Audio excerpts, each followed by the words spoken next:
नाही, रामराजेंना उतार वयात प्रेम झालेलं आहे. प्रेम करायचं असतं, एक वय असतं, त्या वयात प्रेम केल्यावर प्रेम भरत असतं. मी त्यांना सांगेन, आयुष्यभर लोकांना त्रास दिला, आयुष्यभर सत्तेचा वापर केला आणि लोकांची घरं देशोधडीला लावण्याचं काम केलं.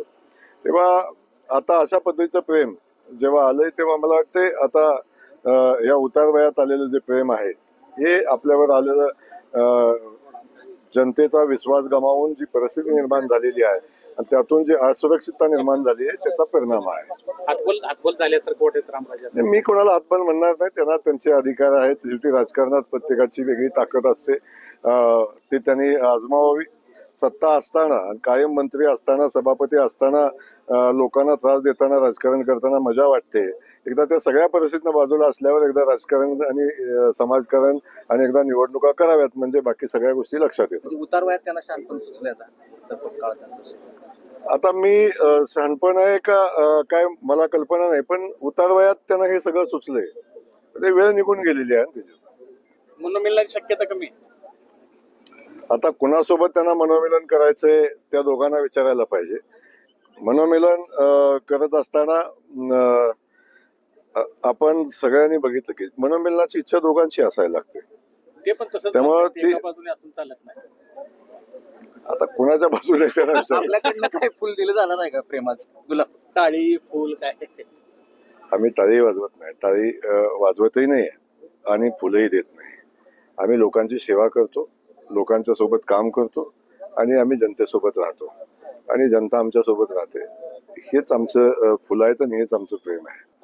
कोटीच्या विषयाचा विषय आता नाही. आपण पाहता की ज्या ज्या घराचं नुकसान झालेलं आहे त्या सगळ्याच घराच्या खातेदारांच्या खात्यावर 10,000चा पहिला प्राथमिक मदत केलेली आहे. मला वाटतं ज्यांचं नुकसान झालं सगळ्यांच्या घरी धान्य पोहोचवण्याचं काम केलेलं आहे.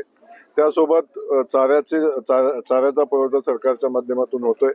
ज्या जीवनावश्यक गोष्टी आहेत, पाणी असेल, सगळ्याच गोष्टी द्यायचा प्रयत्न केला जातोय.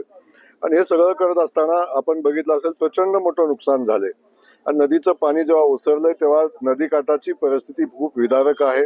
शेती वाहून गेली, जमीन वाहून गेलेली आहे आणि या परिस्थितीमध्ये घराचं प्रचंड नुकसान झालेलं आहे. आणि या परिस्थितीमध्ये आपण बघतो की एवढं मोठं नुकसान झाल्यानंतर त्या शेतकऱ्यांना आणि त्या जनतेच्या पाठीशी उभं राहणं सरकारचं कर्तव्य आहे. आणि त्या भावनेतनं माननीय मुख्यमंत्री महोदयांनी जनतेला आश्वस्त केलेलं आहे, शेतकऱ्यांना आश्वस्त केलेलं आहे. सरकार आपल्या पाठीशी आहे, प्राथमिक सगळी मदत दिलेली आहे. लवकरच माननीय मुख्यमंत्री महोदय पॅकेज जाहीर करतील आणि सगळ्या शेतकरी बांधवांना मदत करण्याची भूमिका सरकारची राहील. परिस्थिती ओसरलेली आहे, लोक आपल्या घरात परतू लागले, मात्र आरोग्याच्या फार मोठ्या समस्या काही ठिकाणी उद्भवतात आणि रोगराई चिखल यामुळे त्यासाठी काय आपल्या जिल्हा बिलकुल आपण पाहिलं असेल की गावागावामध्ये आरोग्याचे कॅम्प आपण करतोय. प्रत्येकाची आरोग्य तपासणी केली जाते.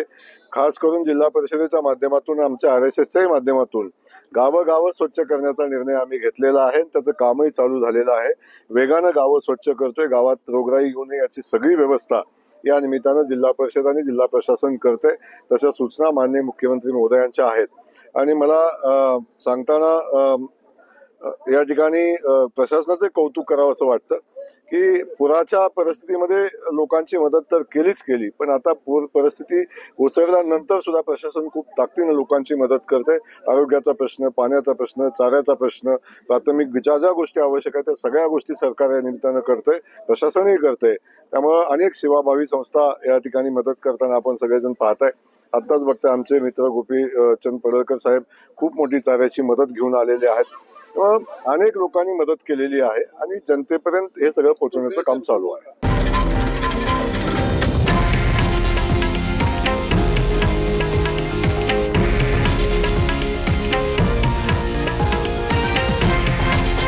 हे आहे देशातील नंबर 1 न्यूज नेटवर्क आणि आपण पाहत आहात TV9 मराठी, एकमेव.